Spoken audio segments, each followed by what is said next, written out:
Next component of Google App Engine is Data Store, which handles data store entities.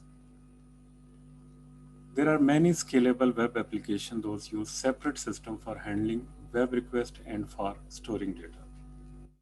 But the App Engine lets the application interact with an abstract model that hides the detail of managing the pool of data stores. It does so by using entities, keys, and properties. Data store is thought of as object database. An object is an entity. Each object has a key to uniquely identify and fetch the object access the system. Key is application ID like kind is a category, entity ID is generated by the data store, or name assigned by the application to the entity ID. जब एक दफ़ा की create हो जाती है, it cannot be changed. The entity data is stored in one or more properties. Each property has name and at least one value, that is cannot be zero value, and each value is one of a set of data types. A property can have multiple values, multi-valued properties of different data types. For Java, App Engine supports two standard APIs for the databases, Java Data Objects, JDO, and Java Persistence API, JPA. Using these APIs make the application database independent, could be RDBMS or object database. These APIs translate to App Engine data store concept like classes are kinds, RDBMS table, objects are entities, RDBMS row, fields are properties, RDBMS attributes. And this is how we can correlate the App Engine entities to RDBMS or relational databases. JDO and JPA are built on top of low-level API for the application engine data store. Then you must use the low-level API to manipulate entities with properties of unknown names or value types. You can use the low-level API to build your own data management layer. Each value data type supported by the data store is represented by a primitive type in the language or the runtime or a class provided by the API. In data store, GQL queries, data is useful because you query them. Significant difference between App Engine and traditional database is that when user asks a query, App Engine does not go to data records and determine the answer. Instead, the App Engine pre-computes the answer. And when asked query, it searches for the answer in a list of possible answers. As a result, answer is very quick. This is possible because the App Engine maintains an index for every query the application can perform. List of answers are indexes. The above indexing strategy has drawback.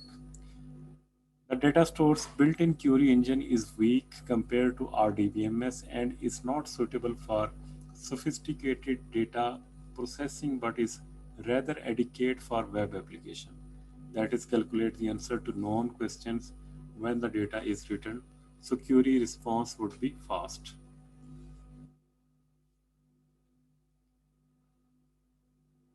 Given a key, you can retrieve an entity from the data store. In most cases, application do not know the key but rather has only a general idea about criteria that it needs entities to meet.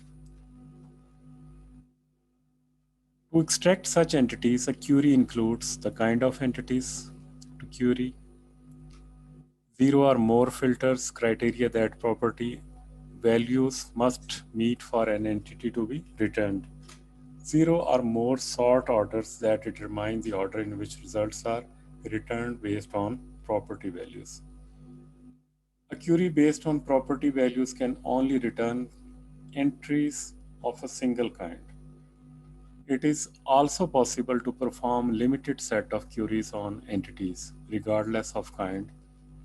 Query results and keys. When retrieving query results, the data store returns the full entity with all its properties. It is not possible to query return a subset of the entity properties. Here are a few examples how queries can be executed on GQL. Python and Java runtime environment provide several ways to formulate queries. They all do the same thing. They all return entities or keys for entities whose keys and properties meet some filter criteria, optionally returned in sorted order. For example,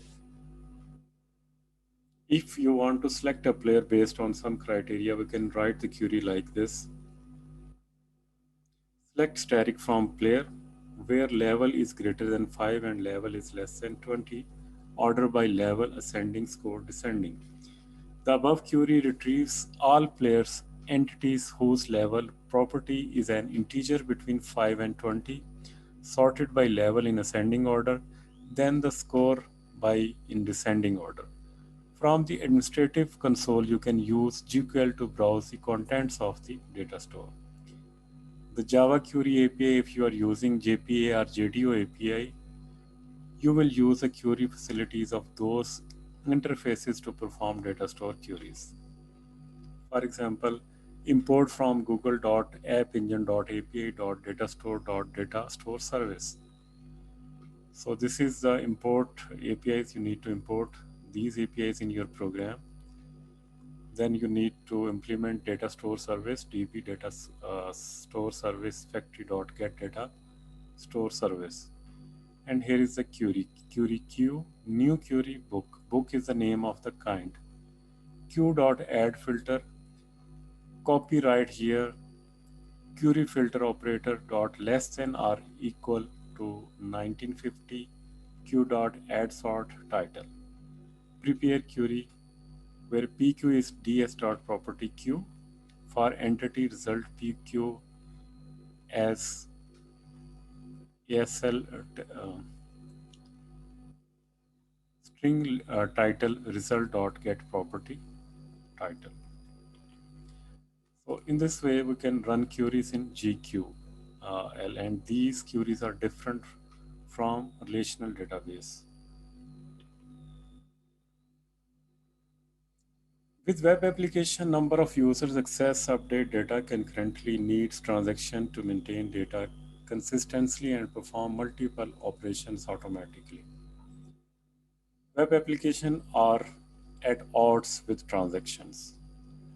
Responses to operations should be independent of how much data we have or how it is distributed across servers. Being slow will block others from accessing shared, which will impact the overall system throughput. App Engine provides transaction with strong consistency. Other sees the changes once a transaction complete versus eventual consistency. But with low overhead, this is done by limiting the scope of a transaction and leverage Google's big table. A single transaction can only read-write entities that belong to a single entity group.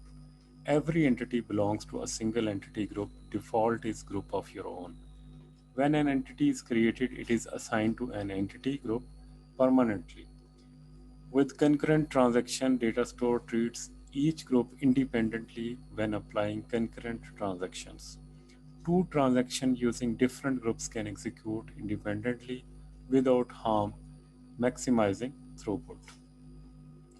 These are the service APIs. Those are supported by Google App Engine like Memcache, Data Store, URL Fetch, TaskQueue, XMPP, Mail, Images, Blob Store, and User Services.